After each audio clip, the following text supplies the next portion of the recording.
好，各位同學啦，早晨啦。其實今日呢一個 talk 係我哋Hong Kong U Space 嘅一個 guest design seminar 嚟嘅。除咗我哋而家現場有嘅同學之外咧，係咪可以開始咧？係啦，我哋都會有呢一個好。各位同學啦，早晨啦。其實今日呢一個等下，OK，咁就得啦。係啦，除咗現場嘅同學之外咧，我哋其實今日呢一個 talk 我哋會係 live 直播喺 YouTube 嘅。咁當然啦，即係有一啲同學如果佢係今日未能出席嘅話咧，可以其實之後上翻去我哋 YouTube channel 嗰度咧，係可以再重溫翻我哋今日呢個 guest 嘅design talk 嘅。咁我係 Leo 啦，我係Hong Kong U Space Design Program 嘅program leader 啦。今日好榮幸邀請到係啦一個 design 界嘅青年才俊係Eddie Wong 係啦。咁佢係之前贏過Hong Kong Design Centre 旗下嘅Young Design Talent Award 嘅一個得獎者啦。亦都係其實而家我睇翻年青 designer 裏邊係做得譬如 typography 啊、information graphics 啊，甚至乎其實係 publication design 係比較好，亦都其實好活躍參與喺文化設計嘅項目嗰度嘅。咁我將呢一個係啦，餘下落嚟嘅呢個 talk 嘅時間，我交俾 Eddie。咁希望其實 redefining the role of graphic designer ahead。究竟而家我哋有咗 generative AI，或者其實graphic design 呢一個行頭，其實仲有冇人想入行咧？其實係咪淨係做平面設計師咁簡單咧？係咪淨係做一啲印刷品就係一個 graphic designer 咧？咁我諗呢一度Eddie 可以同大家分享多少少嘅。咁我哋好唔該 Eddie。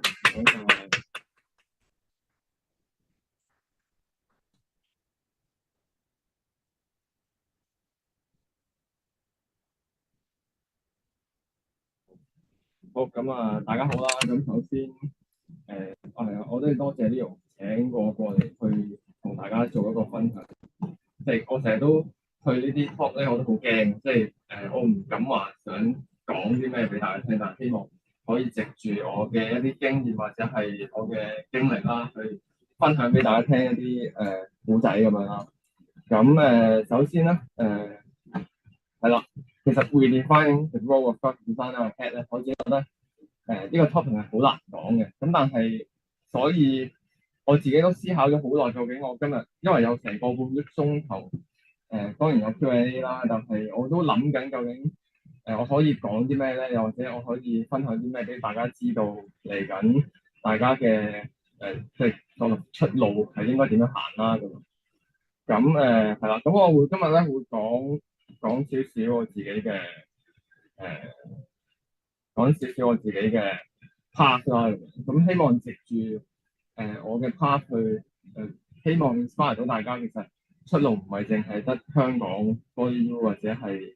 HKDI 啊，或者其實有好多嘅出路，又或者係咪一定讀大學咧咁樣？即係呢個都係一個大家去希望大家可以思考下嘅一啲問題啦。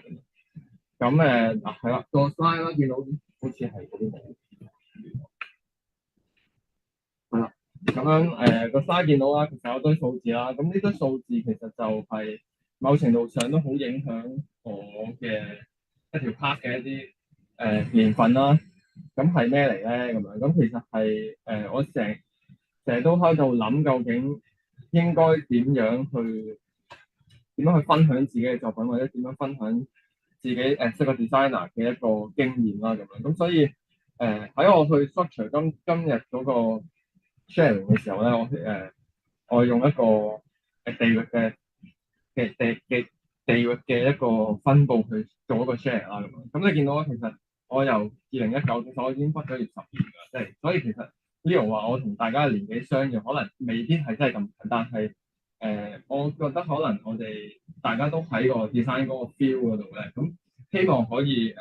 係啦，大家可以喺個 feel 嗰度努力咁樣咯。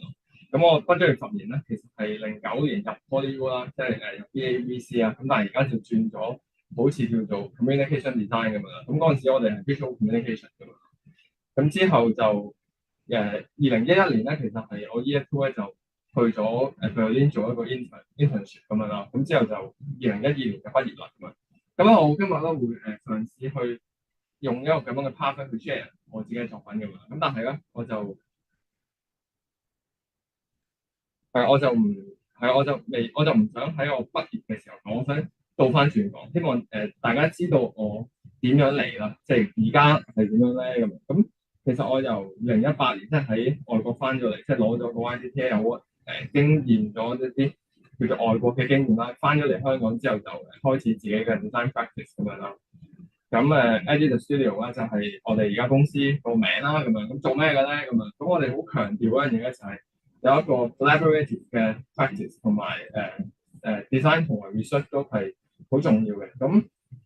所謂 design 同 research 好重要咧，就係我哋會做 design 啦，固然，但係同一時間咧，我哋有餘下嘅時間咧，我哋會去做一啲叫研究嘅嘢啦，research 嘅一啲 project 係自己 initiate 嘅咁樣。咁點解會咁樣做咧？我陣間會再詳細少少講啦。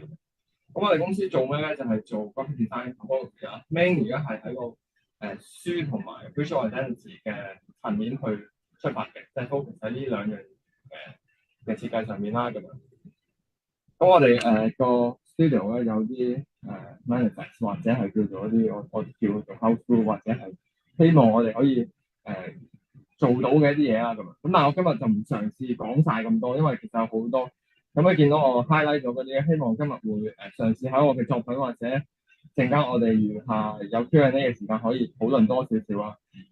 同埋今日我都唔希望太學術性去討論一啲設計嘅嘢，但係希望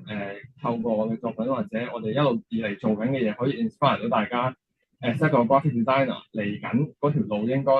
點樣行咧？又或者出到嚟可能未必做 design 㗎啦，又或者我真係好中意做 design，我應該點樣做咧？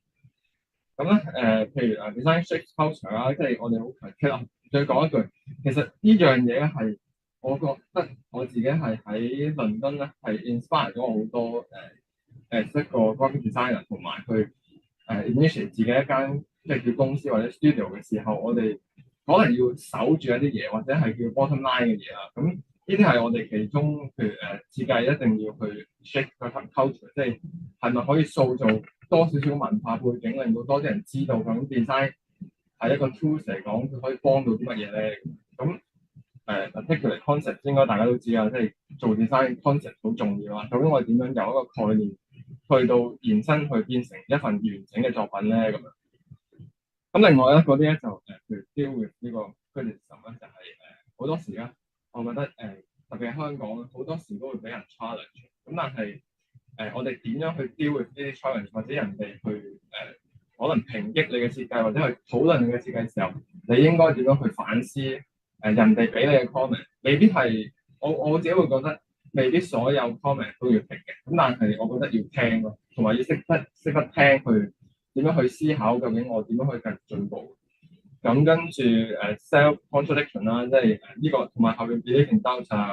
呢啲咧都係我自己一路以嚟咧，去到而家我自己做咗即係畢咗業做咗咁耐咧，我都會成日有嘅，即係經常都會質疑自己啦，又或者係去了解下自己點解會有咁多嘅即係自我嘅一啲contradict 嘅嘢啦。咁呢啲我覺得其實係好嘅，即係有好多時成日都話點解會咁 frustrated 啊？點解咁兜截一啲嘢咧？其實嗰啲嘢係可能就係令你進步嘅一啲嘢。咁所以千祈唔好覺得有兜或者有一啲frustrated 嘅嘢嘅時候咧，好沮喪嘅話就放棄設計啦咁樣。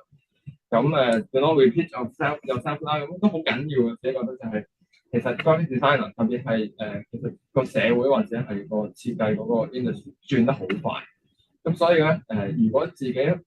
好中意一啲嘢嘅時候，你可以繼續慢慢轉落去，但係希望唔好重複自己咯。呢個我自己都覺得好，即係作為一個設計師好緊要，或者唔係設計師，可能係做創作嘅時候，我哋都好緊要，就係盡量唔好重複自己咁。own the narrative 咧就係我都覺得做設計或者做創作咧，講故仔係好緊要嘅。咁而 own the narrative 咧，其實係一個前輩嘅設計師去同我講嘅。咁呢個咧，我之後再講喺邊度。咁最尾咧就係同埋學生呢個層面，我成日都話要試，好誠實咁去嘗試噶嘛，即係不斷去試咯。好多時可能自己有一啲 so-called style 嘅嘢，咁但係我哋點樣去喺呢啲所謂 style 上邊再突破，再去做多少少自己範圍以外嘅嘢咧，可能嗰啲嘢未必係一啲啱嘅嘢，但係經過一啲嘅試嘅時候，你就會知道究竟邊啲嘢先係真正適合你自己咁樣。大約係咁樣樣。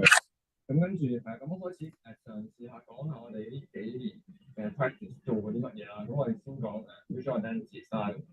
咁應該大家都知 visual identity 係啲乜嘢啊？即係一啲視覺形象嘅設計啦，特別係展覽啊，或者係同一啲 branding 有關嘅嘢啦。咁我哋好強調嗰樣嘢咧，就係 form 同埋一啲 sensitivity 嘅嘢。咁就係究竟我哋做一個 design project 嘅時候，我哋應該用一個乜嘢嘅 form 去呈現啦？我哋成日都話，究竟啱唔啱嗰個 context 咧？呢個都係好緊要嘅。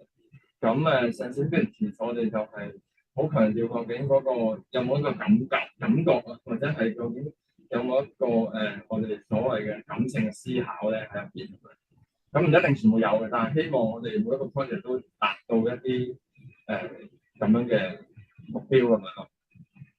咁2022年啦，咁我哋做咗攝影節嘅一個 identity 啦。咁我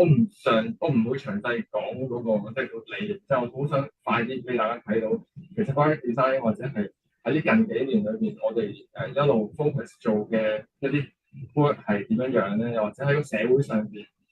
我唔敢話我哋做嘅嘢特別好，但係佢應該唔會係好差嘅作品咯。咁所以係啦，你會見到啦，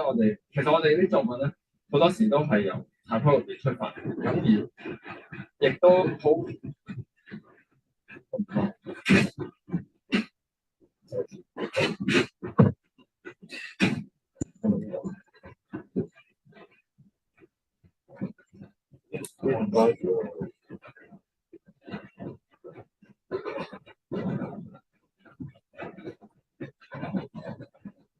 關事喎，好驚。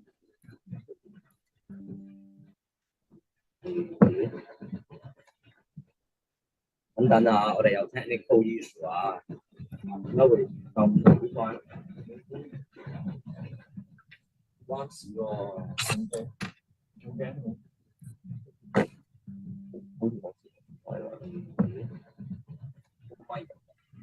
等等啊，我哋有 technical issue 啊，點解會咁關？因為你我關事喎，好似冇聲。咁用呢一個好呢個等等啊，我哋有 technical issue 啊，就係點解會咁關？因為你好，咁我繼續啦。咁係頭先講咗就係嗰個調緊嘅啦，就係其實係一種 craftsmanship 嚟嘅，即係我哋覺得做任何設計嘅 project 咧，好緊要就係我哋點樣用 typology 去講自己嘅 message，又或者幫到個 client 去講佢嘅信息啦。咁係頭先講咗就係嗰個調緊嘅啦，就係其實係一種 craftsmanship嚟嘅，即係我哋覺得好啊，咁我繼續。咁咧除咗我哋做，譬如頭先見到好多嗰啲街嘅展示啊、billboard 啊、NTL 啊、bus 個車身啊咁咧，我哋亦都會做好多，即係成個visual identity 嘅設計咧，其實好多都係同 print 有關嘅，即係除咗做一啲 outdoor 嘅 advertising 之外咧，其實我哋會做好多on print 嘅一啲設計啦，咁譬如 poster 啦。一啲書籍嘅刊物嘅 design 啦，咁同埋我哋好希望咧，每個 project 都可以試到一啲我哋好想試嘅嘢，而又啱嗰個客戶嘅一啲個 context 啦，我哋叫咁樣，即係譬如呢個我哋成日都好想試，究竟可唔可以喺一個即係譬如你見到啦，張 poster 咁樣啦，有啲卡巴啊、日期啊，其實係 on print 真係 on press 嘅日期，咁我哋都 keep 晒。喺度正常咧係會全部切走晒佢嘅，即係如果大家知道嘅話。咁但係我哋今次因為呢個 project 咧，佢哋嗰年咧就好強調嗰個Hong Kong cinema 入邊，即係電影裏邊咧嘅劇照。咁其實劇照就喺電影裏邊嘅其中一個 process 咁樣啦。咁我哋就將呢個所謂 process 嘅嘢咧就放咗佢，即係 translate 咗呢個 language 喺一啲 print 嘅 items 入邊咁樣咯。咁 print 嘅 items 嘅 process 你會見到譬如啲 comma 啊。又或者個書個頂要切咗佢，我哋都全部留翻晒喺度，即係其實都係問緊一啲問題，究竟一本書係咪真係要設正先叫完成咧？咁所以其實呢啲好多時我哋做每一個 project 咧，希望都可以問到一啲問題啦。即係當然希望大家去睇嘅時候都會去思考下，究竟點解個設計師會咁樣做咧？咁譬如個 weekend market，我哋又用咗一啲 working paper 去做啦，即係都係echo 翻嗰個 context 底下，咁我哋用一啲乜嘢嘅方法去communicate 咧咁。咁除咗做visual identity 嘅呢個我哋都係做 visual identity 之外咧，其實我哋做咗成個展覽嗰個設計咁樣啦。咁就係Common U 龍虎山一個 education centre 嘅一個展覽啦。咁就係講樹嘅咁樣。咁啊一棵樹跌咗落嚟嘅時候，究竟有一啲 artist 去 base on 呢一個 topic 去思考去做咗啲 artwork，我哋用一啲乜嘢嘅 language 去話俾人知，去話俾人哋點樣，究竟應該用一啲乜嘢嘅方法去睇個展覽咧咁。譬如你見到我哋喺特登喺啲牆腳啊，或者我哋掉落嚟嘅時候，你會見到好多嘢都係由高去低，係又會開啲窿俾大家去睇一啲artwork 嘅時候，咁就某程度上啦，希望大家去思考下，其實睇個展覽未必係淨係eye level 去睇啲 artwork，其實係咪可以放低啊，瞓喺度啊 ，even 係咪可以 pop 咗啲位去思考下，究竟我哋應該用一個乜嘢嘅 angle 去睇一啲作品咧咁樣一個 postcard 啦咁啊，在2021年啦，都係攝影節咧，都係我哋做啦。咁嗰一年咧就有別於上年22年啦，咁佢哋21年嗰個 main 嗰個exhibition 咧就叫 photography cinema 咁樣啦，咁就攝影院啦。咁佢哋emphasize 嗰樣嘢係其實每一年咧攝影節都會探討一啲題。咁21年開始佢哋好想探討下究竟 cinema 同埋 photography 嘅關係咁。咁所以我哋嗰年咧就做個 visual identity 咧，其實就係即係想令到人哋思考下究竟 photography 係 still image 㗎嘛。咁即係 film 啊嗰啲其實係 moving image。咁我哋做咗 identity，其實你望覺得佢其實係好似識喐，但係其實係 still 嘅一啲感覺嘅嘢啦。咁我哋都刻意特登做喐佢，令到人哋思考下究竟其實我望住一張 still image 嘅時候，其實佢都係可以有 motion 嘅一啲感覺。咁就 echo 翻其實 photography cinema 究竟佢本身緊啲乜嘢咧，亦都係希望大家可以嘗試去探討一下究竟即係攝影節每年探討嗰個題目點樣去俾多啲人哋去思考攝影呢樣嘢咧。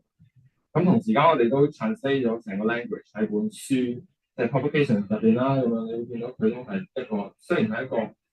比較完整嘅 grid，但係其實佢係一個好flexible 嘅 grid 去排成本書出嚟啦。咁你會見到就係其實好多時做 identity 咧就係由一個好簡單嘅 language 去衍生或者去演化到喺唔同 application 上邊嘅一啲呈現方法啦咁樣。咁同一年咧就衛星展覽啦，都係攝影節去create 嘅。咁我自己都好中意呢個衛星展覽，就係其實衛星展覽係咩嚟咧？就係其實佢哋好想探討一下香港嘅唔同嘅空間去呈現一啲展覽嘅可能性。咁所以咧，我哋做咗張唱衰人嘅 poster 啦，咁變咗佢可以set 個 signage，又可以係一張 poster 放喺唔同嘅 space 嘅時候，佢會 reflect 翻嗰個 space 嘅 texture 咁樣咯。咁都係詳細講啦，即係你會見到個 language 都係 from 嗰個 irregular 嘅 shape 啦，即係成日都話香港係咪一定要喺 museum 先擺到展覽咧？即係我哋都成日探討呢個問題，即係喺一個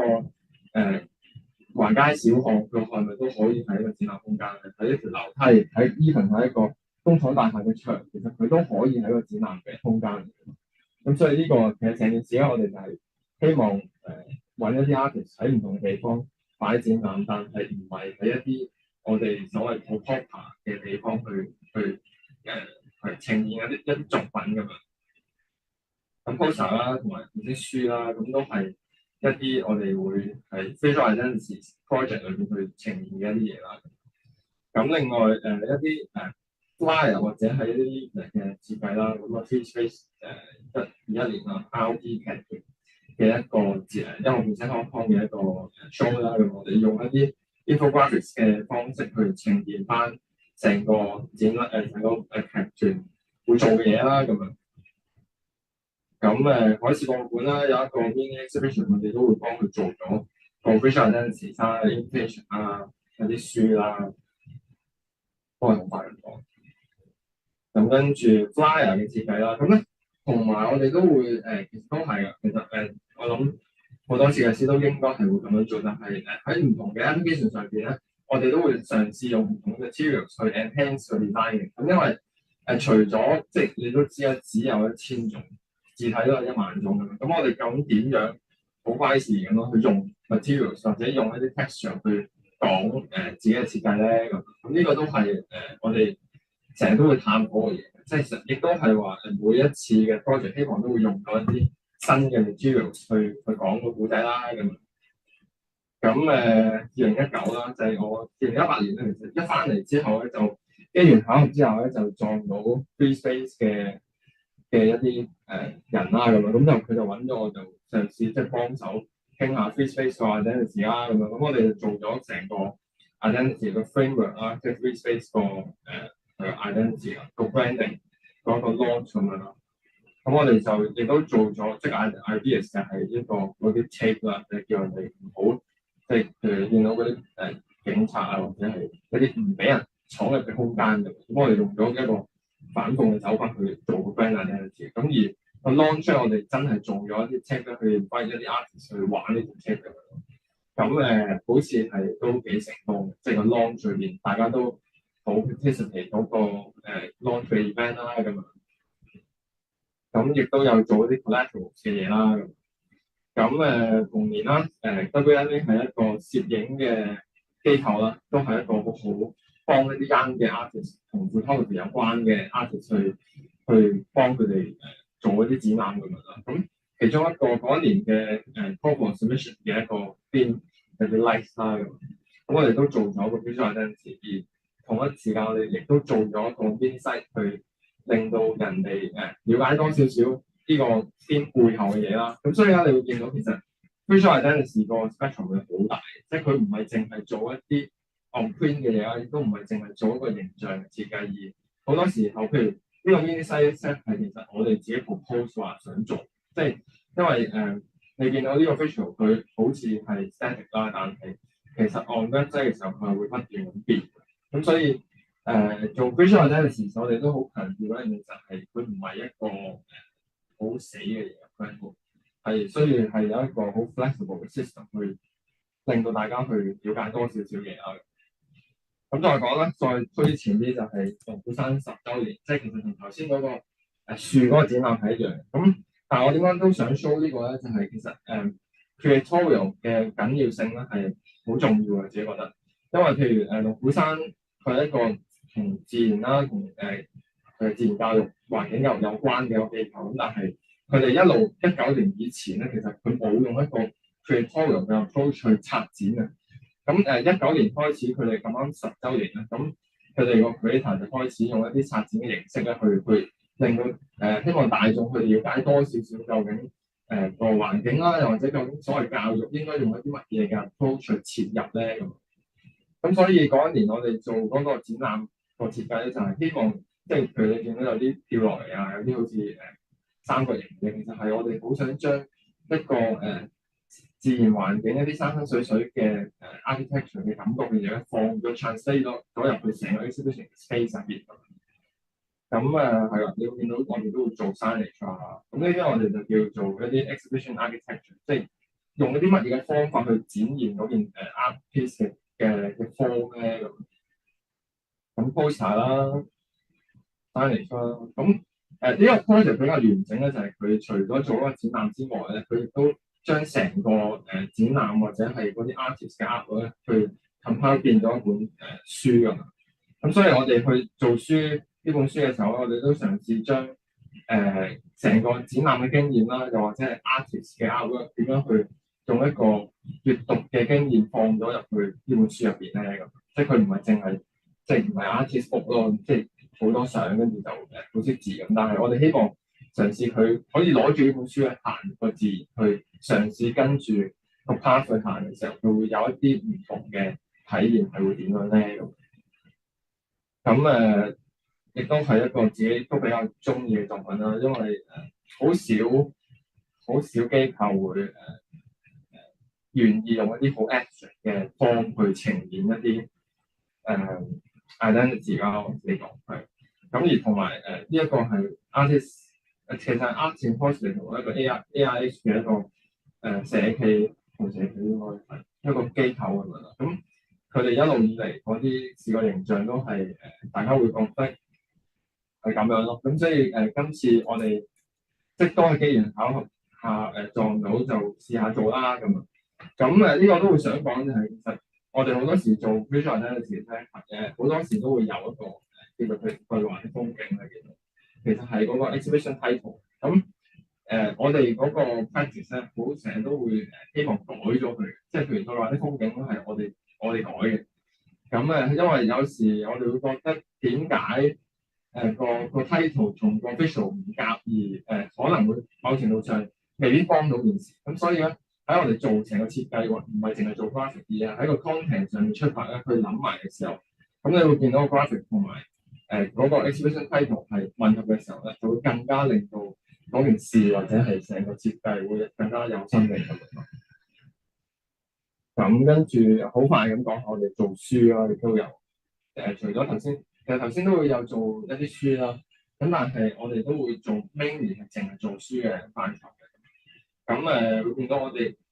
其實做書咧，我哋好強調一樣嘢咧，就係個閱讀個經驗，即係我哋成日都喺度 question 究竟一本書係咪一定要由頭睇到尾咧？我有時係咪由尾睇到頭得唔得咧？又或者係咪可以 provide 多少少或者 offer 多少少個 entrance 俾個讀者去閱讀咧咁啊？所以我哋喺做書嘅時候，我哋好強調嗰個 reading experience 啦咁。咁呢個比較近期嘅上年年尾年頭完成嘅一本書咧，就講同自己有關啦，講修行咁樣。細節位我都唔太講啦。咁另外，譬如攝影節啦，搞咗個做咗個 portfolio 嘅 packaging 啦，亦都有書有 print 啦咁。咁我哋都做咗一本書係完全冇 binding，即係佢係 loose 嘅咁樣。咁又得唔得咧？咁馬傑偉啦，個馬 Sir 以前都係一個大學教授嚟嘅。咁退咗休之後，就寫好多專欄，寫好多同情緒有關嘅文章咁樣。咁2年前佢自己就將明報佢一路以嚟寫嘅嘢咧，就近排變成一本書咁樣，咁就講情緒咁樣。喺一啲苦難嘅時候，點樣去同自己嘅情緒相處咧？咁我哋做咗本書啦，咁都你會見到其實我哋大部分咧都係希望用一啲好簡單嘅文字嘅角度去切入，去令到本書容易啲閱讀啦。我哋希望同埋可以直接啲，唔使咁多我哋叫做 decorative 嘅 graphics 去處理咁樣咯。咁你會見到。其實呢本書咧好 emphasize 嗰樣嘢就係阿馬 Sir 成日話暗在嗰樣嘢，情緒其實係一啲好內在嘅嘢，但係佢亦都會成日會變嘅。咁所以喺本書我哋講苦難時代啦，亦都用啲黑色嘅 shadow 啊，有時會喺邊啦，有時會喺中間嘅書心啊，即係好多呢啲好簡單嘅視覺語言咧，都係嘗試去 translate 嘅內容咁樣咯。咁另外公屋嘅，其實呢本書咧好有趣，就係一個大學嘅讀緊博士嘅一個 thesis 嚟，咁我哋即係都係好大膽咁去 propose 去排一本 thesis 嘅時候，係咪要排得好靚咧？定係即係譬如呢啲 wing 班咧，我記得好多人都會好驚嘅，即係點解會用呢啲咁嘅圈圈，好似好差咁樣啦。咁但係我哋即係我自己都會覺得唔係話大家對嗰樣嘢有一個 preconception 或者係已故有嘅一啲諗法嘅時候，就唔可以用咁樣咯。咁呢本書好幸運攞到一個德國嘅建築書籍嘅一個獎啊嘛。咁我覺得呢個係好難得嘅，因為每一年都會有成千上萬嘅同建築有關嘅書去參加個比賽啦。咁而呢本書當然有好多嘢影響佢贏輸嘅。咁但係最尾我哋同出版社攞到呢個獎亦都好開心，因為佢唔係一本，我成日話佢唔係一本好排得好市正嘅 thesis 嘅一本呈現方法，但係我哋用 materials 啦，用 binding 去講成故仔，用一個 appropriate 嘅方法去呈現嘅時候，佢其實某程度上都係 work 到嘅。咁係啦，一本同 AR 有關嘅書啦，咁我哋 translate 咗一啲同 technology 啊、同 web 有關嘅 language 喺一啲排版上面啦，咁樣 even 個閱讀都係啦，咁。咁另外就我哋做好多 artist 嘅monograph 啦，咁你見到麥片羊啦，跟住楊宗龍啊，跟住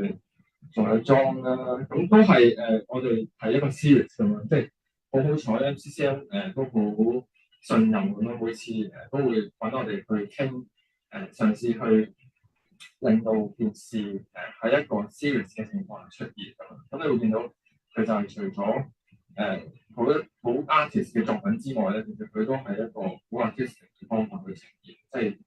係用我哋嘅 folk language 去 translate 一啲 story，希望。咁另外呢個都有啲想講嘅係，其實我哋都好多時咧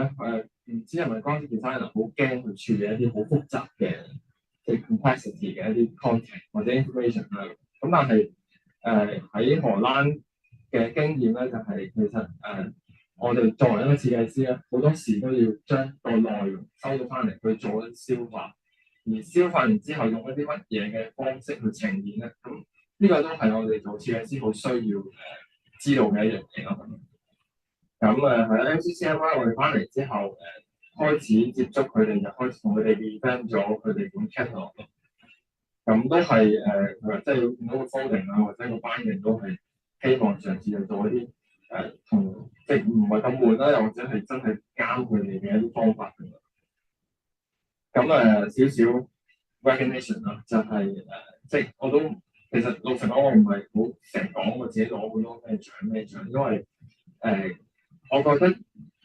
點解我會參加比賽咧？就係其實我唔係全部比賽都參加，同埋其實有啲係攞唔到，即係好多時設計師成日都會 show 自己我攞咗咩獎，但係我從來冇見過設計師會講話我自己攞唔到咩獎。咁但係我都會講，其實我好多獎我攞唔到，但係當我攞到一啲我自己認為可以令到自己鞏固自己內在嘅一啲獎項嘅時候，我會覺得我應該要繼續行落去咯。特別係其實我大部分獎咧，我都會同即係去參加啲同 typography 有關或者 apply typography 有關嘅啲獎項，令到自己希望，因為自己中意 typography，而如果人哋會覺得喺一個唔認識我嘅情況下，就咁睇我嘅作品，亦都覺得我嘅 typography 唔差嘅時候咧，咁我都會覺得自己唔差咯，咁樣咯，咁唔探討獎項。咁頭先有講啦，我哋做 design practice 亦都會做一啲 research practice 嘅嘢啦，就係研究啦。但係因為我冇讀過 master，亦都孭唔起所謂研究呢個字，咁所以就我會覺得係一啲自己感興趣嘅嘢啦。咁 research 係做啲咩咧？咁其實就係我哋其實都係喺外國嗰一兩年去 inspire 咗自己，就係其實我哋唔係去知道啲 fact 啫，係有啲 fact 裏邊去揾一啲去 explore 一啲 concept，話俾人知究竟我哋應該點樣去做設計咧，或者 propose 一啲唔同嘅嘢咧咁。咁其中一個 research 嘅 project 啦，亦都係我自己好中意，即係譬如去旅行啊，都會去好多唔同地方行啦，去美術館行啦，去一啲未知嘅地方去探索啦咁。咁其中一個我喺倫敦開始initiate 嘅一個 project 啦，叫 Museum of Future 啦，就係我哋好想探討一下究竟美術館嘅將來究竟應該係點咧？亦都咁啱翻嚟咧，我哋都撞到佢頭先有講衛星展覽。其實展覽係咪一定要喺美術館做咧？咁好快咁樣講下啦，即係呢個 project 其實係揾啲乜嘢嘅咧？就其實係嘗試去探索一下個 way of seeing啦，或者係究竟一啲觀看展覽嘅方式係點樣樣咧？咁點樣做咧？舉一個例子就係譬如唔知大家有冇去過北中美術館啦，就係都係安藤忠雄一個好 signature 嘅 architecture 嘅一個美術館啦咁樣。咁你會見到咧，其實當然日本嘅地方空間大，咁佢可以好 explore 究竟點樣去營造一個展覽嘅空間㗎嘛。咁你會見到其實佢好多唔同嘅方去做啦。咁我哋咧個 research 做咩咧？就係去探討一下究竟譬如唔同嘅空間，其實佢 present 有啲乜嘢？點解佢有啲位係三維？點解有啲位係會透自然光？點解會有啲位係完全冇光啊？即係我哋希望嘗試用一啲咁樣嘅method 嘅方法去令到自己 understand 多少少。當我哋去做一啲 exhibition design 或者係去諗一個設計同空間有關嘅時候，去點樣去 inspire 我哋咁我哋亦都會，譬如你見到我哋去諗每一個空間，亦都會每一個空間細緻去睇究竟，譬如佢轉落去最尾，佢行翻上嚟一個咁樣嘅 experience 係佢適日提緊啲乜嘢經驗俾個遊客咧咁，即係呢啲我哋都會睇。咁去到最尾嘗試就係去 develop 多少少個 narrative 啦，或者係 as a system 去睇一個經驗嘅時候，我哋應該點樣去話俾人知咧？即係喺展覽其實都話唔係淨係一個 linear process，即係佢唔係淨係由入口行到出口咁就完咗㗎啦。咁究竟係乜嘢去令到個 space 有生命咧？即係呢啲都係我哋喺一個 research 嘅 project 裏邊去探討嘅嘢。咁好繼續。咁咧我哋咁我都快講2017、2016年喺外國嘅一啲工作經驗啦。咁我抽咗少少 project 去講啦。咁就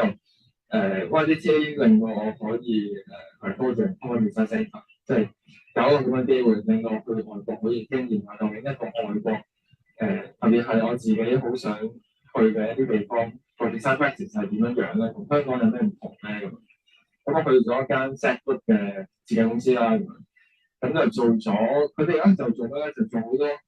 visual identity 嘅，咁但係佢哋個 identity 嗰個 scale 係好大嘅，咁所以令到我更加知道其實 collaborative practice 嘅重要性，即係唔係你一個人嘅力量其實做唔到啲乜嘢，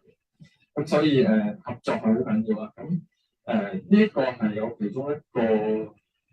入到去之後嘅一個比較自己 handle 嘅 project 啦，就係 Chinese Summer 啦咁樣。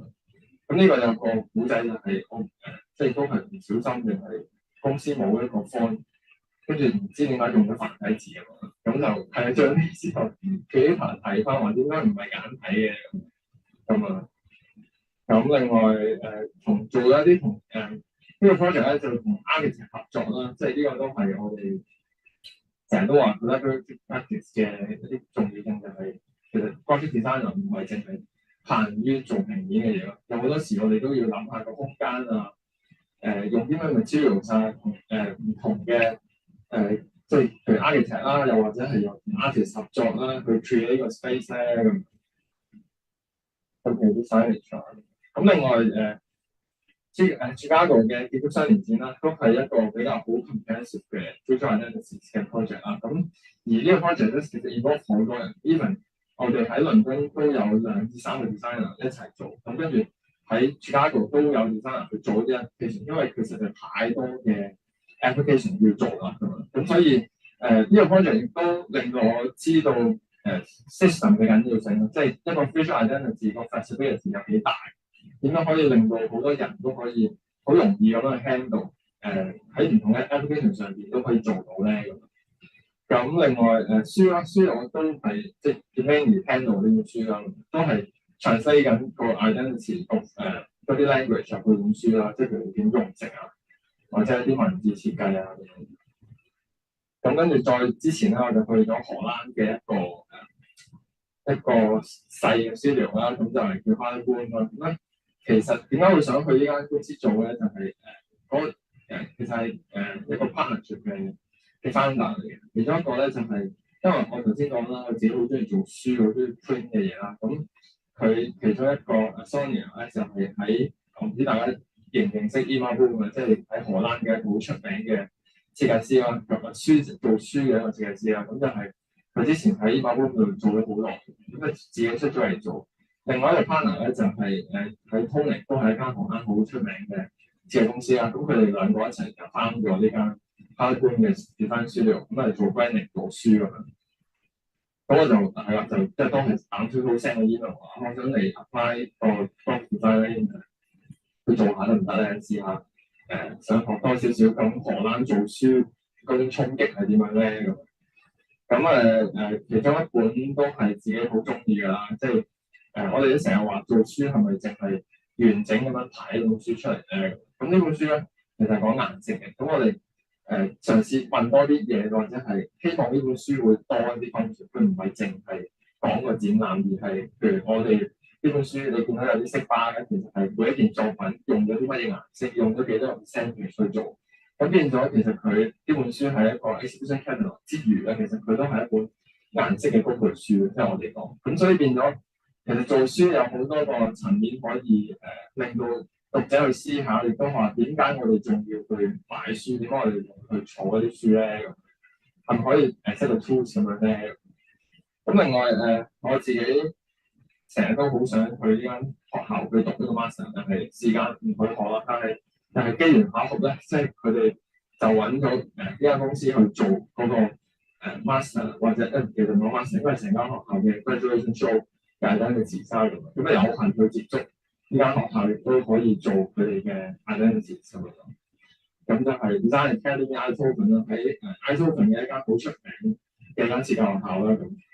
咁我覺得大家譬如頭先都有講，即係唔係一定要喺香港升學，你諗下究竟自己想唔好話研究啦，或者係想探討一啲乜嘢嘅題目，咁就去揾咯。即係譬如呢間 design school 我哋都咁中意，係因為佢哋啲 design project 咧，其實唔係話真係我哋成日都話10年前講緊 design 係 problem solving，但係我哋而家10幾年後，如果仲講緊設計解決問題，我覺得即係佢除咗解決問題之外，其實佢好多時係用設計去問一啲問題嘅。即係譬如呢間學校會有一科叫 food design 咁樣，即係食物去探討設計，或者設計同食物嘅關係都可以喺個 subject 嘅時候，大家就可想而知呢間學校或者係即係喺荷蘭讀 design 佢哋嗰個 perspective 係真係好唔同。咁呢個 project 我覺得有趣係，譬如會見到呢本書咧，我哋請咗個畫筆字嘅 artist 用咗2日去噴個封面，真係好癲嘅。咁所以就想show 下俾大家其實，所以咧cover 都係，即係佢唔係一個固定嘅 cover 啦，即係呢本書。同埋呢本書咧，我哋用咗報紙印，真係去揾咗啲報紙廠，荷蘭嘅報紙廠，睇住佢一嚟就印1000咁樣，咁啊就印晒咁樣。咁所以咧呢個都係一個好實驗性亦都係荷蘭做設計嘅，我自己覺得好 appreciate 嘅一個attitude。咁佢哋係抱住一個好實驗性嘅心態，即係譬如香港跟印，跟住你會覺得嗰啲顏色爭少少，跟住就會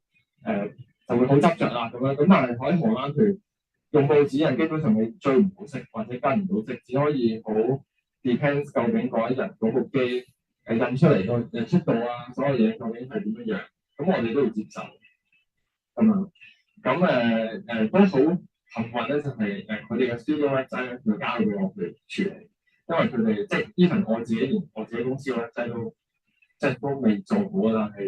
但係我覺得可以喺一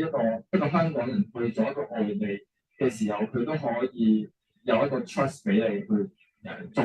佢哋公司嘅 website，而真係滿意地 launch 咗，而家仲用緊。咁我覺得大家千祈唔好睇小自己嘅能力咯。如果即係我覺得成日話設計同自己個態度好有關，就係嘗試 humble 啲同埋誠實啲去做自己嘅設計，我相信係有人睇到嘅。咁再推上咧就係我畢業之後咧，其實我係入咗一間香港本地設計公司啦，叫 Co-Design 啦咁都係一間係影響我好深嘅一間設計公司啦。咁因為佢哋其實我入去嗰陣時咧就做好多 branding 嘅 project。咁之後慢慢陸陸續續咧，其實佢哋而家 shift 咗去，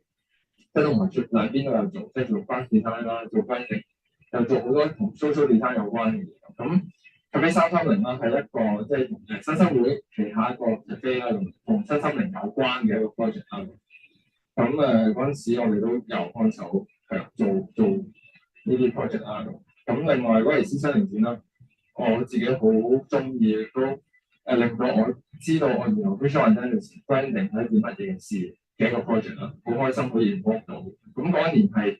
李傑喺威尼斯擺展覽嘅，咁我哋做咗成個 identity 啦，做咗一本 catalog 啦咁樣。咁嗰陣時都係又係話好大膽咁 propose，即係一啲唔同嘅 form 去呈現一本 artist 嘅書又得唔得咧？咁嗰陣時亦都其實都係好中意做書，但係冇辦法，因為公司唔係成日做書，同埋做書嘅錢實在太少啦。咁所以如果每年做書咧，基本上係好難維持到嘅。咁呢個咧就係我第一個畢業之後出嚟做嘅 branding project 啦。咁佢其實我講緊喺學校，即係 PolyU 咧，基本上係冇乜讀過 branding。咁但係要一開始就要做一個咁 comprehensive 嘅 branding 嘅 project 咧，其實係好驚。咁但係都係嗰句啦，就係唔係一個人嘅能力可以 handle，就係去同designer 合作啦，同一個 architect 合作啦，去做 brand，跟住之後點樣將個 branding 去 translate 咗落一個空間嘅設計入邊啦咁樣。咁係啦 Spring 係一個 learning centre，而好 emphasize 一個小學或者小朋友嘅一個經驗嘅一個空間咁樣。咁我哋做咗個 branding 拍片啊，一啲 collateral 嘅書啊咁樣。咁唔知大家有冇睇呢本書啊？即係陳曉雷喺2016年左右咧，就出咗一系列同死亡有關嘅書咧，叫死咗香港。咁其中一本去到最尾就係平安紙啊，即係死之前即係遺書啊，簡單啲講係啦。即係但係佢用一本書嘅角度去教大家寫或者即係譬如其中我好深刻就係佢有一篇幅就係話。如果大家離開咗呢個世界嘅時候，咁大家啲 social media 嘅 account 點算咧？即係可能喺平安紙嘅某一 part 佢都要，可能要大家留低一啲唔知問翻書，或者應該俾啲咩人 manage 啊。即係好多呢本書會即係我成日覺得書佢唔係一個 way 去 deliver，即係有好多時個讀者都可以 empower 落本書度，去令到本書再多一啲意義，即係唔係淨係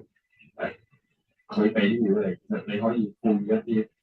你自己嘅經驗落去本書咧。咁呢個好快咁講。intern 就係點解我會去佢啲做 intern 咧？就係其實我係一個問題少年，即係好多問題。即係我讀書嘅時候問到啲 professor，覺得我好煩。你點解咁？跟住咧佢就話：我去外國問下啲鬼佬，去外國問下點解咁啊？即係嗰陣時，因為我自己都好強調，即係。因為其實讀書我唔知大家係咪都係，即係好強調嗰個 design process 㗎嘛，即係個 process 究竟有幾緊要咧？又或者究竟我哋點樣去 generate 啲 concept，或者乜嘢為之 concept 咧？咁點解去佢呢咧？就係因為都係插嗰個字啦，即係插嗰個字你將來係好勁啦咁樣。咁佢應該係啦。咁另外咁但係咧，我係入咗一間做 interface interactive design 嘅 studio。咁因為嗰陣時都係亂聲嘅，即係都冇乜 target，即係唔知喎。咁但係突然之間有間 fake auto 佢請咗我做呢啲，做咗3個月啦，咁好開心啊！咁入邊咧係即係去到嘅時候，我嘅角色都係做翻啲 design。咁佢見到呢本書上面嗰啲 icon 咧就係我畫㗎，即係而家睇翻都有啲有趣。係啦，咁其實可以畫得好啲，咁但係即係都係啦，即係譬如你見到一路回顧翻佢自己嘅作品之後，你都會覺得原來其實喺唔同嘅 stage 裏邊都會有好多，你見到自己有更加多嘅進步空間嘅。咁另外就係好強調啲同學我話嘅，首先講嘅係佢哋之後自己再調得。咁但係我記得我睇嗰陣時，佢叫我哋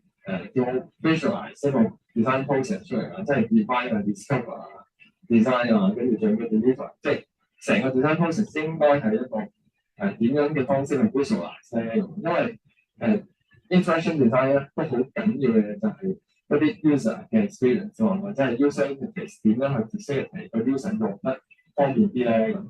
咁我哋去做visualize 嘅時候，亦都好緊要就係點樣去令到個 user 容易啲明白啦。咁好啊，咁我講下我畢業嘅作品咧，就係叫一樹啦，即係都係探討樹啦，同埋探討書嘅形態啦咁。咁係啦，你見到譬如書上邊有水係點樣做咧？即係最尾係做到啦。跟住又用咗一啲文字嘅設計去探討一個樹，或者係點樣去 understand 一棵樹咧。其實佢唔係一本書，即係做咗3本書，但係呢本書我自己覺得係比較完整，同埋嗰陣時又係唔知點解神來嘅勇氣攞呢本書去參加 HKDA 嘅真係 professional 嘅 award 咁樣。咁跟住係即係都係唔知點解攞呢個銅獎咁，所以就大家千祈唔好覺得自己嘅作品或者翻到呢一 project 就就好辛苦，跟住就未必係做到一件好 professional 嘅事。咁但係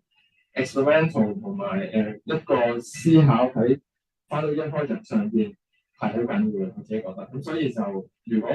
我都會建議就係大家可以喺 final year project 去呈現多少少自己嘅一啲個性，跟住令到人哋去even 好似我咁樣，即係試下參加啲比賽，即係會唔會攞到獎？嗰陣時我都唔知嘅，即係總之就係覺得我好似幾正，我自己覺得做呢本書自己好開心，咁啊試下啦咁啊，咁係咁啊嘗試即係 join 咗 QBA 好 project 呢個 award。咁樣再推上啦，即係未畢業應該係畢咗業嘅啦，應該係。咁攞咗個 scholarship 啦，咁 scholarship 就係都係唔知點解，又係神來嘅勇氣咁去咗台灣去 interview 一啲做書好出名嘅設計師啦咁。咁其中譬如黃志雲啦，應該大家我唔知大家應該都識嘅，好出名嘅做書嘅一個設計師啦。咁奧室啦、夢工啊老師啦，同埋品物良行啦、小富啊、黃永官。咁頭先有一個 own generative 咧，其實係黃志雲同我講嘅，即係佢話作為一個年輕設計師或者做一個設計師咧，有一個自己嘅講故事方式係好緊要。咁我呢一句説話我記到而家，同埋我都會覺得嗰個所謂 generative 咧，未必係應該點講？應該係話當然我哋做 design service 咧，我哋係 serve 緊個客人，咁但係same time 我會覺得點樣去將自己嘅諗法 translate 落去個 visual 或者個 design 上面咧，呢個係作為設計師要思考嘅一個嘢，唔係淨係幫個客 deliver 佢要 deliver 嚟嘅，而係作為一個設計師都要去思考多少少，究竟呢個 narrative 係喺你嘅手上邊去出發嘅時候，你會點樣做咧？咁樣咯，咁翻嚟咧就做咗一個展覽，即係。又係，即係其實係個 scholarship request 嘅一個，即係去咗一個地方，跟住咧我翻嚟咧就做咗個展覽咁樣。咁跟住係啦，咁講完頭先大家見到我講咗差唔多成個鐘鋪吧。咁咧其實你見到咧講咗好多我自己嘅 design project，但係今日咧我想講嗰樣嘢就係大家都係仲係在學啊嘛，讀緊書，咁所以咧未必真係好需要去。好即係好 care 究竟自己做嗰個設計做得好唔好？咁咧我喺2016年左右啦，開始其實都係一路反思緊究竟自己點解要做 design 啦，點解仲要一路行落去咧咁開始去 initiate 一啲自己嘅 project 嘅時候，譬如自己好中意文字啊，咁所以咧就做咗一啲書法嘅作品啦咁係啦咁。而我做呢個書法嘅作品係點解我咁做咧？就係你會見到即係呢個我哋 Beyond Design 嘅就係其實設計唔係即係咁樣講唔知係點，即係設計唔係話太真係好重要。重要嘅一樣嘢係你點樣去對待設計個心態咧。咁所以你自己個 mind 咧，或者係你嘅內在咧，係即係好緊要過你自己作品嘅自己覺得。而點樣去令到自己可以 sustain 到自己對設計嘅一啲passion 或者係我可以繼續落去咧，咁係好緊要。咁所以喺2016年又係神來嘅勇氣，跟住就去 propose 咗因為嗰陣時陶傑生喺油街咧搞緊一個空間，咁而佢就邀請好多 artist 去做嗰啲 workshop，去 facilitate 一啲同 mind 同 project 有關嘅嘢。咁我就又係好大嘅勇氣 propose 話我想搞個 workshop 同文字同書法有關嘅咁樣咁。我有條片好快咁樣俾大家睇一睇，不過都係好耐嘅。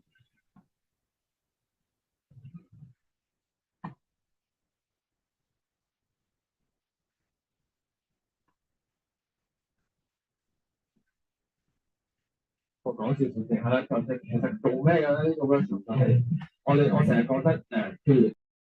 如佢都係成日都會話佢靚唔靚啊咁樣，書法都係。究竟我哋點樣去對待書法呢樣嘢咧？點樣去睇緊書法係咪真係靚唔靚咧？咁樣咁呢個 workshop 就係希望透過文字同大家去令到大家個 mind 同個 body 去 connect 嘅一個 workshop 咁樣。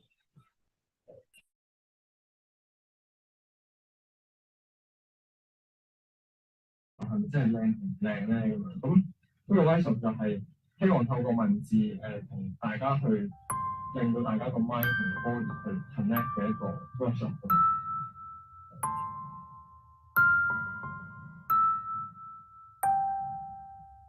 係咪真係靚唔靚咧？咁呢個咧其實係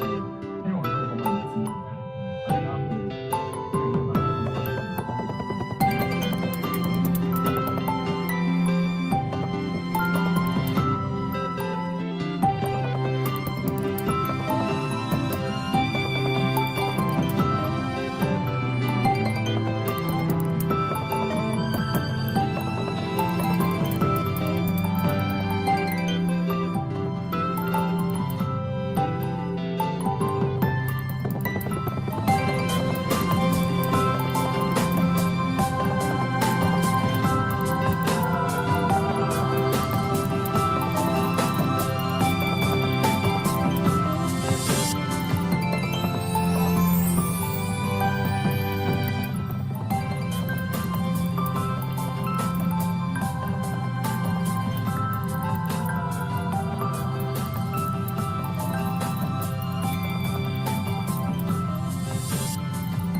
大家咁跟住係啦，好快咁樣睇啦。頭先條片都講咗啦。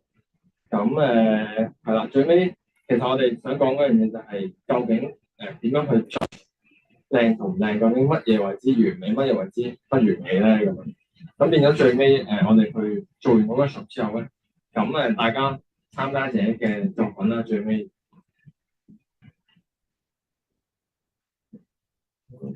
最尾我哋就做咗個展覽咁樣，即係見到寫到鬼畫符啊，係點解會寫到咁樣？而背後發生咗啲乜嘢事咧？就係即係每個人喺喺 workshop 裏邊嘅經驗出嚟嘅結果係咁樣噶啦。咁大家都 embrace 呢個所謂嘅不完美嘅時候，我哋都用一個展覽或者用一個展覽嘅方式去呈現嘅時候，又得唔得咧？即係從來冇見過一啲咁樣嘅書法喺一個展覽空間去呈現。即係大家可能出去睇書法作品嘅時候，都係一啲好靚、好工整啦，或者係一啲好出名嘅書法家去做。但係我哋係一啲用咗一啲素人啦、一啲大眾參與呢個 workshop 嘅作品去做一個展覽咁樣。咁另外咧亦都好想講呢本書仔咧，就係喺我2016年完成咗 Co-Design 3年零嘅一個 design practice 啦，跟住之後就去外國之前咧，就做咗一本書仔啦，係一本好細嘅好 miniature 嘅書，就 document 咗我3年幾嘅一啲感想感受啦。咁你會見到係啦，2012年啦，畢業之後9月開始去咗，真係入咗 design industry 嘅時候，我做過啲乜嘢咧？咁樣去做咗呢本，即係用一個書嘅形式去記錄咗我自己嘅人生嘅，即係喺4年裏面。咁而我都好 emphasize 呢樣嘢，就係千祈唔好睇少一啲自己內在由心出發嘅一啲諗法，去變成一個作品。咁而呢本書仔咧，亦都即係都參加咗啲比賽啦，好多即係譬如日本啊嘅比賽，同埋一啲香港非常之書啦，都會收錄咗呢本書仔嘅收錄咗大陸啦、中國啦、亞洲亞太區嘅年檔啦。咁而德國都即係都收錄啦。咁就所以變咗，其實千祈唔好覺得應該係話嘗試多少少去除咗做 design 之外，除咗做學校俾嘅 project 之外，諗多少少你自己點解中意做設計啦？點解會想喺 design 呢個行業裏邊發展？嘗試喺作品裏邊去令多啲人知道。咁所以嗰啲嘢，我會覺得先唔會俾人哋 judge 到，而嗰啲嘢係因為係你咯，而你係你內在嘅嘢嚟嘅。咁到而家都係啦，我哋成日都強調譬如我哋做書，你見到其實係好細嘅一本書仔咁樣，咁都係每次做書我哋都會做啲 dummy 啦，做完 dummy 之後，我哋都會做一本好細嘅書仔，跟住就讀記錄翻，因為我哋成日都覺得頭先都有講啦，即係設計個 industry 都 evolve 得好緊要。咁我哋究竟我哋做 design 或者做書嘅價值喺邊咧？我哋成日都強調就係嗰個 act 即係行為。咁所以特別係做書咧，即係佢唔係淨係一個排版嘅。咁我哋會覺得佢係一個行為嘅設計，即係 tangible 嘅 experience 嘅時候，我哋點樣去 translate 一啲內容落去本書，仲令到大家係值得買書咧。咁冇啦 studio 啦，咁仲你會見到都係好得嘅，即係我哋都會覺得 studio 唔係淨係 stay 喺一個地方，即係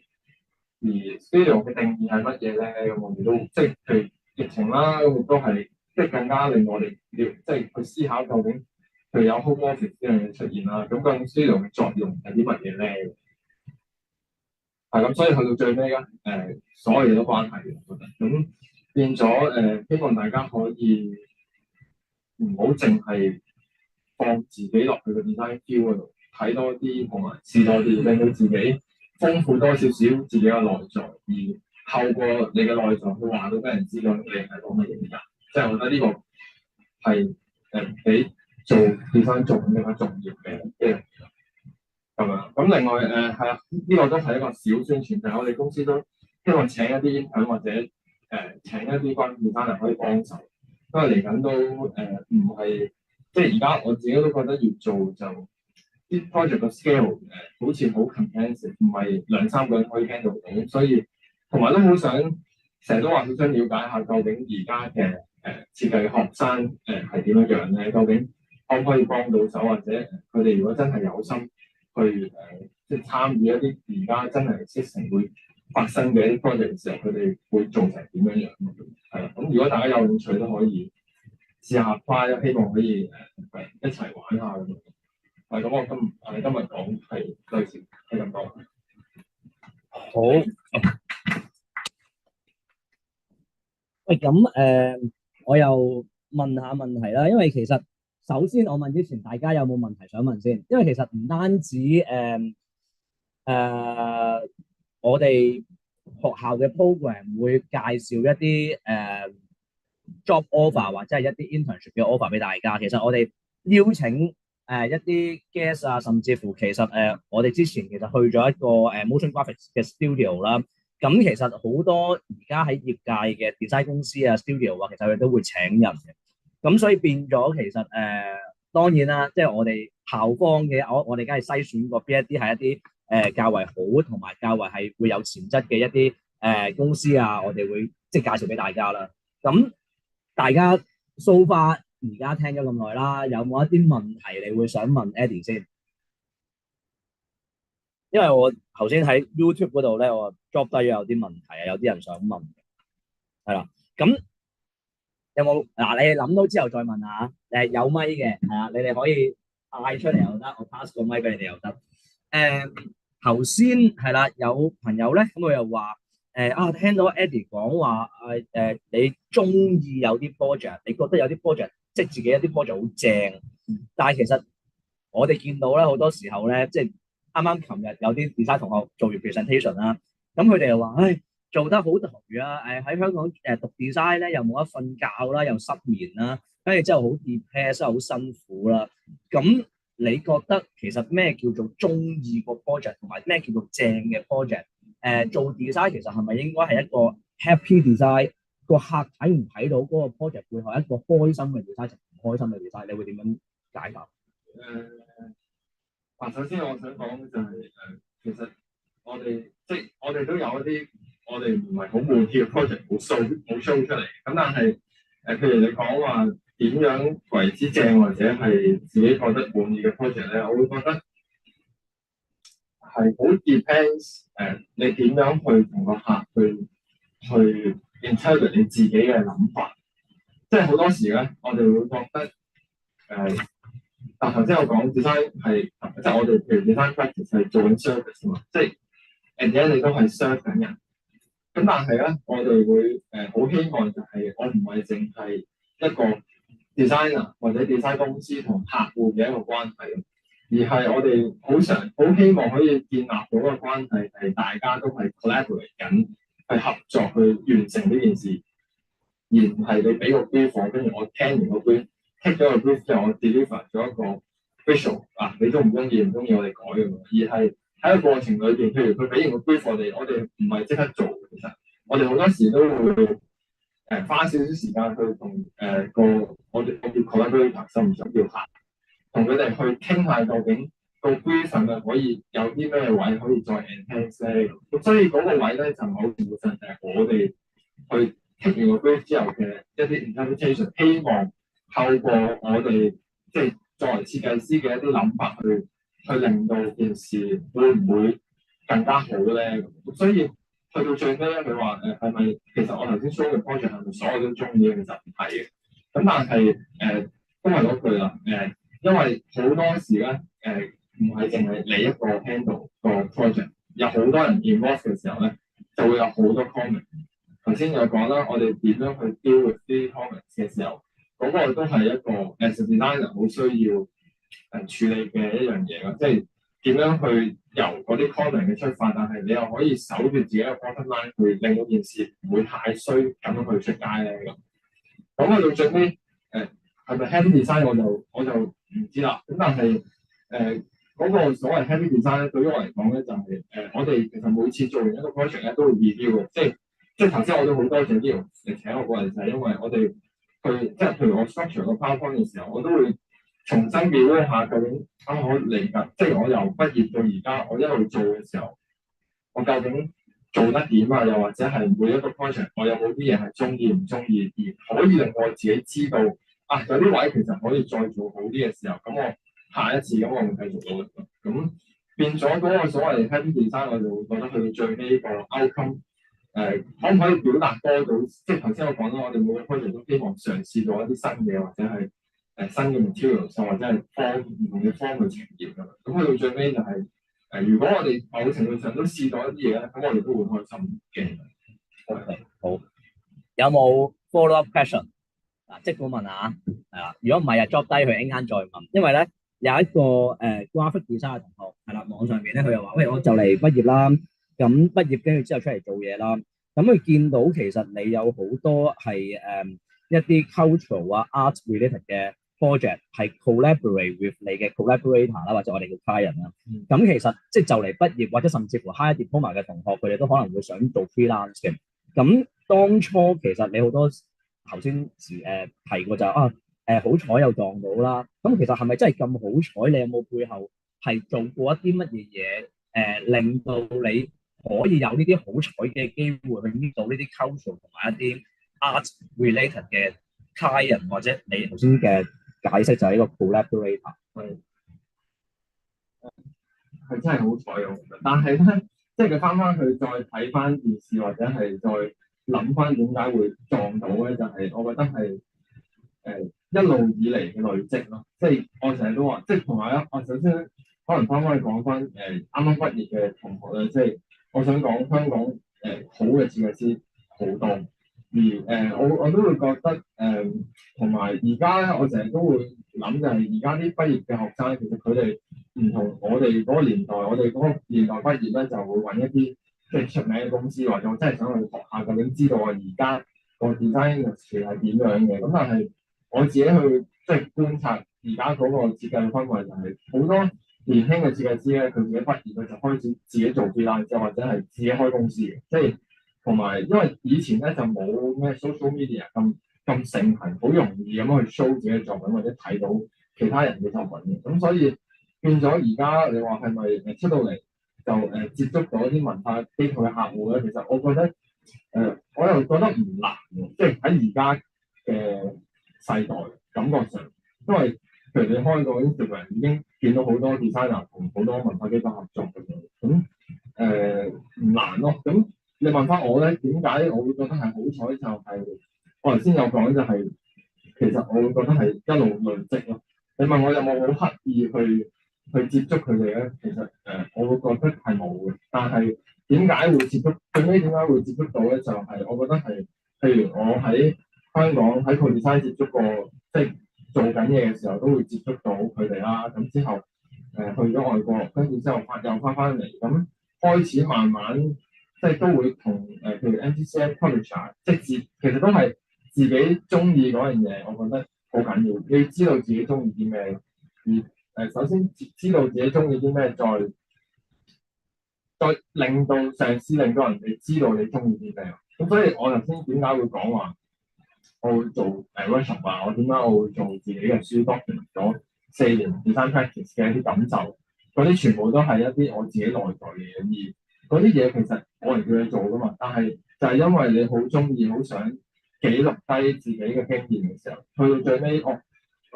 都係機緣巧合之下，跟住就有人睇到我咁就佢就揾你㗎啦。我就覺得，同埋頭先有講啦，personality 好緊要。我都相信在座可能有20至30個學生，佢哋其實每一個學生我都係相信每個人嘅 personality 好唔同。咁而點樣去捉住自己嘅 personality 去再結得屬於自己嘅 narrative 啊，或者係自己嘅 story 咧，嗰個就係一啲經驗嘅累積咯。即係 even 到我而家嘅階段，其實我都仲係摸索緊究竟點樣去再做好啲㗎。即係好多時都係咁樣，即係唔會成日都話唔好 repeat 自己，即係要嘗試多少少 expand 多啲自己個 mind 又好，或者係自己嘅 skills 都好。啱啊，因為其實除咗即係 graphic design 網上面嘅同學啦，咁就係degree 啦。咁其實在座係 visual communication 同學啦。咁 year two 其實你臨畢業之前有一個叫 major project，其實你哋真係可以考慮個 major project，正正就係你哋唔需要跟學校俾你嘅 brief，而係你自己做一個屬於你自己，你感興趣，想去做 further research 嘅一個 project。而嗰個 project 如果將來擺喺你 portfolio 嗰度，正正就係點樣令到你介紹自己係一個咩類型嘅人咧咁樣樣。咁我琴日咧收到一個 WhatsApp，咁就係Higher Diploma 同學，我唔知今日有冇到啦。咁佢 WhatsApp 俾我嘅時候，佢就話佢想問你一啲嘢咧，就係話如果好似而家 Visual Communication 嘅同學，咁佢要升學啦，咁但係其實佢哋呢2年嘅Higher Diploma Program 裏邊咧，其實佢又要讀 Visual Identity 啦。佢又要讀 photography 啦，又要讀 publication design 啦、typography 啦、advertising 啦、website 啦，跟住之後一啲drawing 啦，係啦。咁究竟其實個 portfolio 係應該攞你命3000咁樣樣，乜嘢都擺啲落去嘅，去 show off 究竟你咩都識嘅，淨係其實你會 suggest 佢哋係比較專啲去feature 自己某一啲好嘅嘢，而唔需要所有嘅 talent 都 show off。因為其實好多時候升學啦，或者係揾工啦，有好多時候而家公司就係喂，最好係全能足球，你咩崗位都識踢嘅，咩都識做嘅。好似你頭先介紹自己嘅時候，你有做過identity 啦，你亦都其實係空間啦、website 啦、advertising 嘅啲 marketing credentials 啦、publication design， 甚至乎其實係copywriting， 你個名係啦，個 event 名都要諗埋。咁你會有啲咩 advice 俾我哋嘅同學，佢哋要點樣 prepare portfolio？嗱，portfolio 咧，我自己覺得咧就係都係好睇你想入咩學校。即係for example，我覺得嗱，呢個都係我自己以前嘅，即係譬如我自己想入 Poly 嘅時候咧，我知道 PolyU 想睇啲咩，即係呢個都好策略性嘅，即係某程度上啊，因為你好想入嗰間學校，咁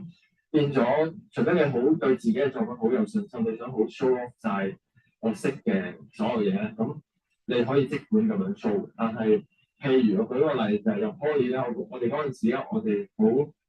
即係都又會同啲師兄師姐問下噶嘛。咁譬如 Poly 咧，佢係好強調睇啲 design process，即係變咗你譬如我 show 10件 work，我淨係 show 個 outcome 咧，其實佢未必收。即係我自己覺得啊，科咧其實佢唔係想收啲叻學生，佢想收啲好敢試、好敢思考嘅學生。咁變咗，如果譬如你哋 prepare portfolio，我自己嗰陣時都係，我首先 portfolio 係interview 嘅時候咧，我 show visual diary，即係唔係淨係 show，即係當然有一啲設計嘅作品或者係係啦，即係一啲完成好高少少 outcome 嘅嘢係會交嘅。咁但係好多時我舉咗3-4本 visual diary，話俾佢知其實我平時係點樣思考啊，或者係譬如我好記得我交咗一本 visual diary 係喺個 interview 裏邊 discuss 咗好多，就係我去日本跟住就將日本嗰個 trip 嘅所有嘢 compile 咗一本 visual diary，跟住喺個 interview 裏邊佢哋係攞住嗰本 visual diary 去傾多過睇你 portfolio 嗰度好唔好。咁所以頭先講話係有少少策略嘅，咁但係我會覺得有時我自己建議咧就係 show 多少少個自己嘅 personality，咁但係show 自己個性之前咧，你必須要知道自己嘅個性係點樣，唔係話我完全知道晒，但係at least 你可能你想話到俾即係對方知你係一個點嘅人，即係當然啦，可能。你想話俾對方知我係個 design 好強 ，design skill 好強都係其中一個 personality 嚟嘅。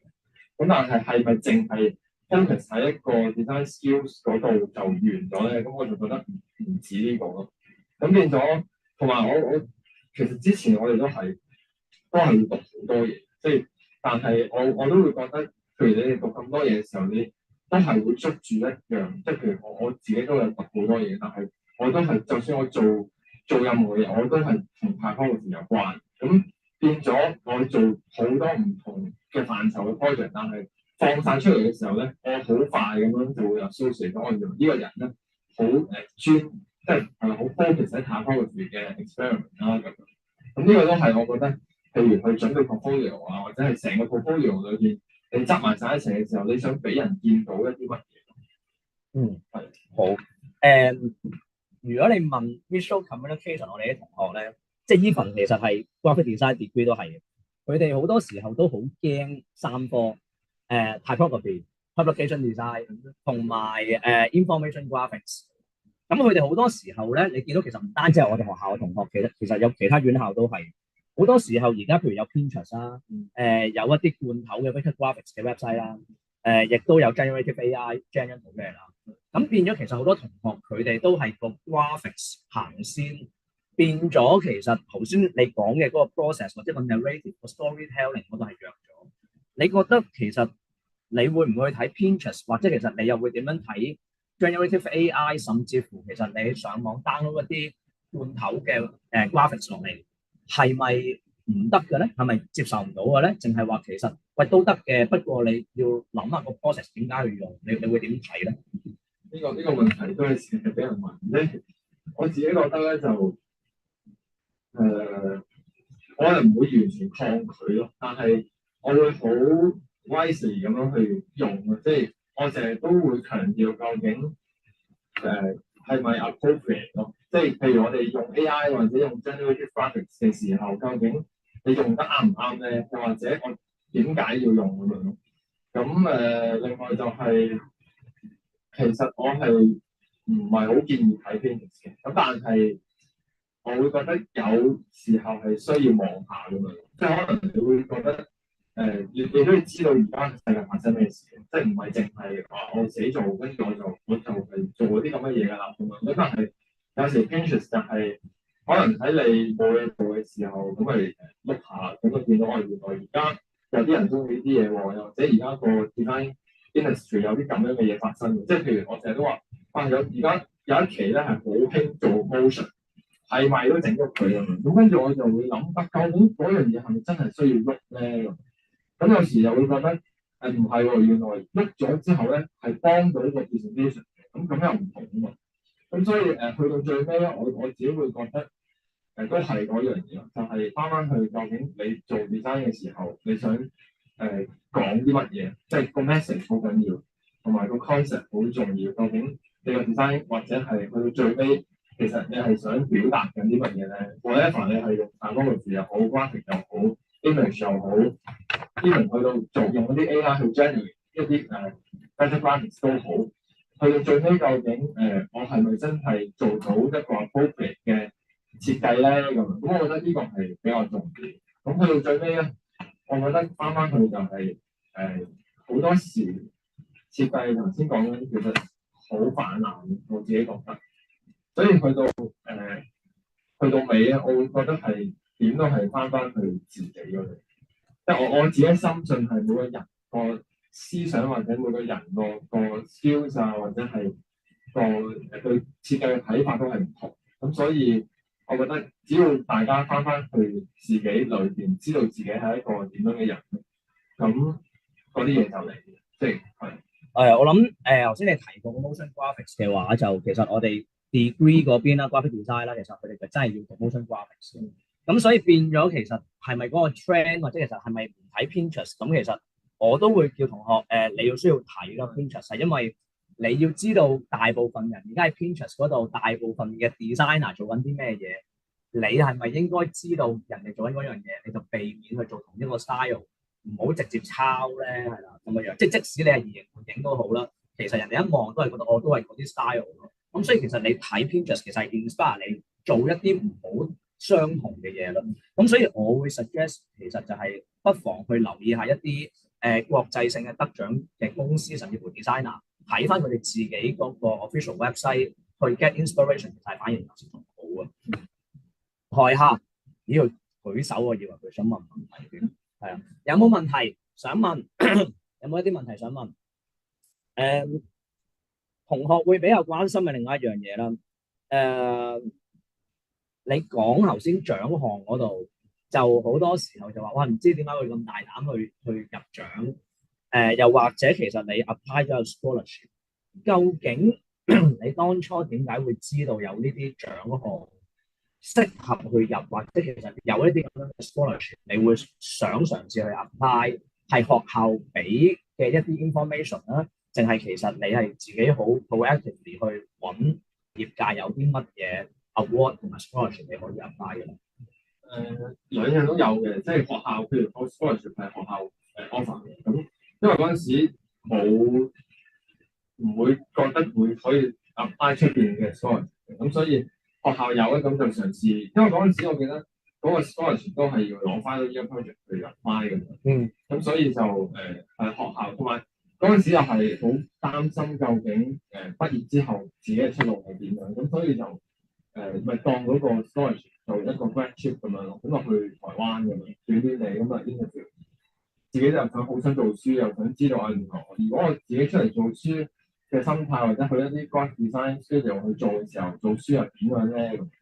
咁所以就嗰時就係學校啦。咁另外獎嗰啲就係有兩個嘅，第一個咧我都會留意嘅，即係我都會留意，譬如業界好出名嘅設計師會參加啲咩比賽啊，又或者好想知道自己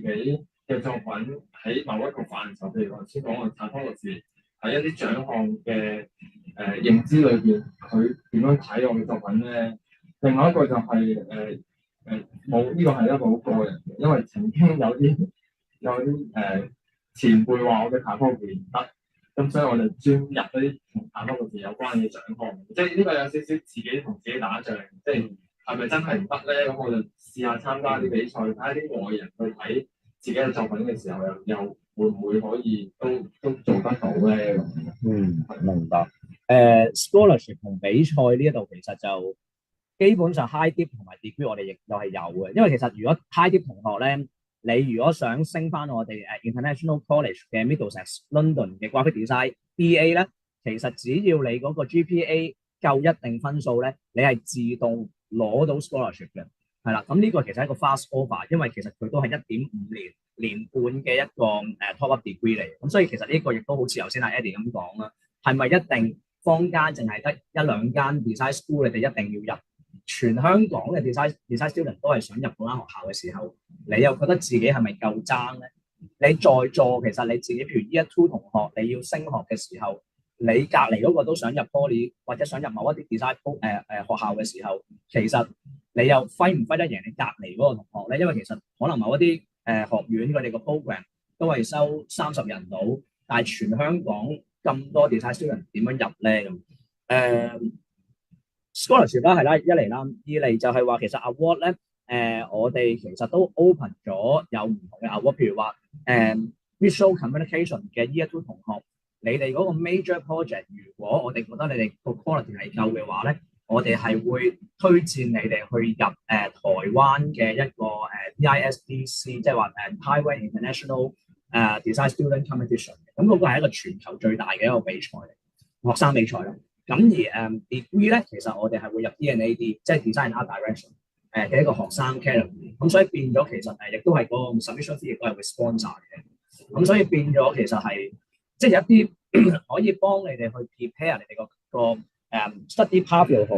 career path 又好嘅一啲渠道咯。好啦，有冇問題？最尾網上面應該冇啦，係啦。我補充一樣嘢咧，就係其實大家可以思考多少少點解要入 poly 嘅，又或者即係好多我唔係話唔好嘅，但係好多時咧，我哋都要知道嗰間學校係教緊啲乜嘢，即係譬如係咪淨係 poly，可能就係好多人都話 poly 其實好啊，咁但係大家要知好喺邊咧，或者佢 offer 緊一啲個 course 嘅內容嘅時候係咪啱你哋讀咯？因為以我所知，而家嗰個 poly 嗰個 grade path 咧，佢唔係一嚟就讀 visual communication，佢係一嚟咧。4年裏面第一年咧係要讀晒所有 discipline 先，咁所以要知究竟我係咪真係想入 poly 定係我唔係喎？原來 DI 嗰啲課程啱你多啲，我想專攻某一個 subject，又或者都係唔係我都唔係淨係想讀 visual communication，我就去台灣去外國去真係讀一啲自己真係想認知多少少嘅範疇去升學咯。係啊，咁啊係啦，咁所以其實咧，你會見到而家嗰個即係譬如我哋呢度成呢一個graphic design degree 其實直情係用緊佢哋倫敦嘅design brief 啦，咁亦都其實你係會 compare 同英國嗰邊同學做同一個 brief 嘅 project，咁所以變咗其實你個 portfolio 甚至乎你哋即係學嘅嘢會比較 international，同埋你畢業嗰張紙咧，嗰張 certificate 都係外國 PanaU 頒發，就並不是 Hong Kong U Space 頒，咁所以其實喺香港你會讀到一個海外嘅大學。有冇其他問題想問？咦，有人舉手啊！有人舉手。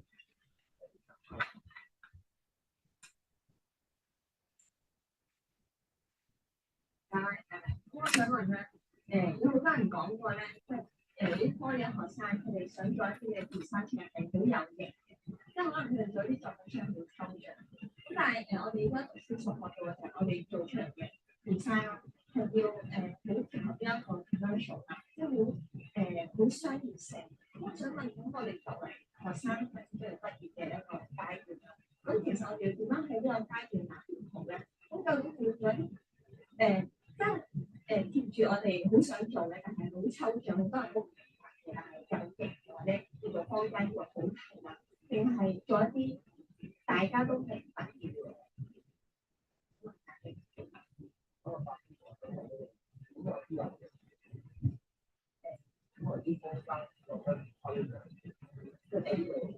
可能就咁望諗佢係得嗰個設計嗰個人明白自己意思，但係可能大眾嘅人就做設計咧就唔係明白，可能對邊個講解啊先明白到嘅。